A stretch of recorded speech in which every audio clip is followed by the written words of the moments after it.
ఈరోజు తీసుకుంటే గత కొద్ది రోజులుగా ఇన్ని సంఘటనలు జరుగుతూ ఉన్నా ఎవరు కూడా స్పందించట్లేదు, ఒక రివ్యూలు పెట్టట్లేదు.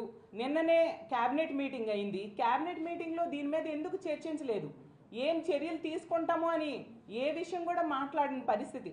అంటే ఆడపిల్లల తాలూకా రక్షణ అనేది అంత ప్రాధాన్యత లేని అంశమా మీ కూటమి ప్రభుత్వానికి అని నేను అడుగుతూ ఉన్నాను.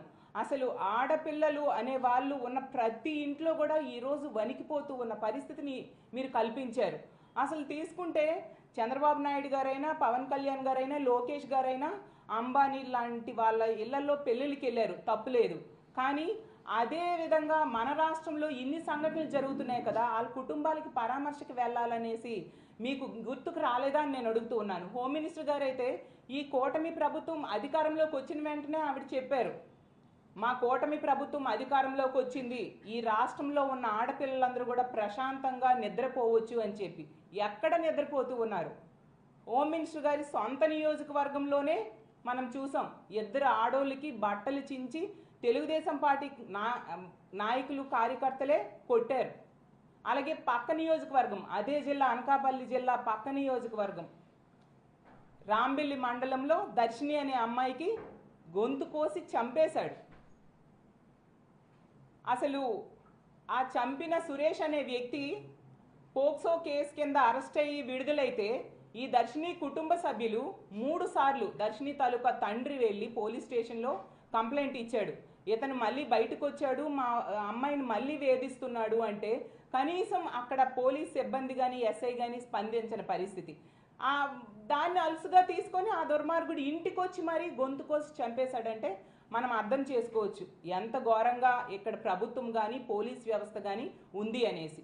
హోమ్ మినిస్టర్ గారు అయితే పక్కనే ఉన్న అనకాపల్లిలో సన్మానాలకి అటెండ్ అయ్యారు, కానీ ఇదే దర్శిని తాలూకా డెడ్ బాడీకి పోస్ట్ మార్టం పక్కనే జరుగుతున్న కుటుంబానికి పరామర్శకు వెళ్ళలేదు.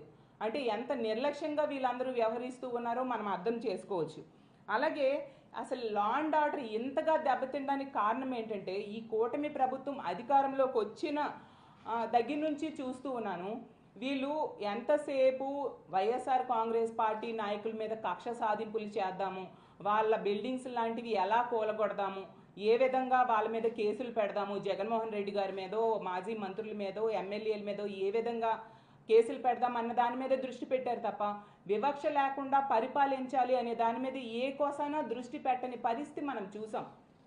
అలాగే హోమ్ మినిస్టర్ గారు మొన్న మాట్లాడారు, ఏంటి ఆడపిల్లల పట్ల అనుచితంగా ప్రవర్తిస్తే వారికి అదే చివరి రోజు అంట. అసలు ఇన్ని స్టేట్మెంట్స్ ఇస్తున్నారు, గంజాయి మీద ఉక్కు పాదం మోపుతామని కూడా స్టేట్మెంట్స్ ఇచ్చారు. మరి ఇవన్నీ స్టేట్మెంట్సే తప్ప ఇంప్లిమెంటేషన్ ఎక్కడా కనిపించట్లేదు ఏంటి హోమ్ మినిస్టర్ గారు అని నేను అడుగుతూ ఉన్నాను.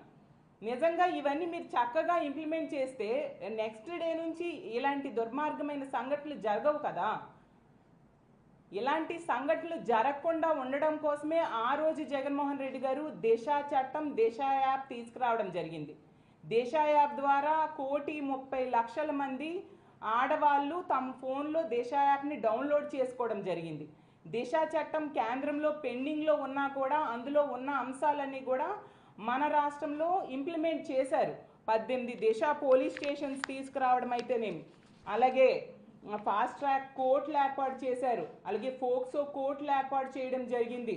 అలాగే దిశ కాల్స్ కోసం 3,000 వాహనాల్ని మానిటరింగ్ కోసం, ఆడోళ్ళు ఎక్కడ ఏ ఇబ్బంది పడతారని మానిటరింగ్ కోసం 3,000 వాహనాలని వాడడం జరిగింది. అలాగే ఎవరైనా కాల్ చేస్తే దిశ యాప్లో కాల్ చేస్తే దానికోసం అన్ని రకాలుగా కాల్ చేసిన 10 నిమిషాల నుంచి 15 నిమిషాల్లో పోలీసులు వెళ్ళి వాళ్ళకి రక్షించే పరిస్థితి.